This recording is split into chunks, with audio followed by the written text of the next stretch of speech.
In this video, I will show you how to turn on development mode on Samsung Mobile. Let's see how to turn on developer mode.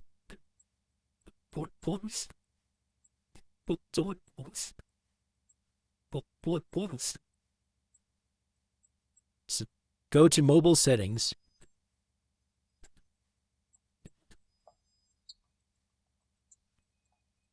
Click on About Phone.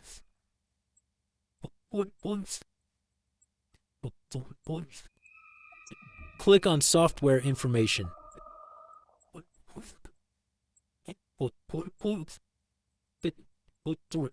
Now if you tap the build number 7 times, developer mode will be on your mobile.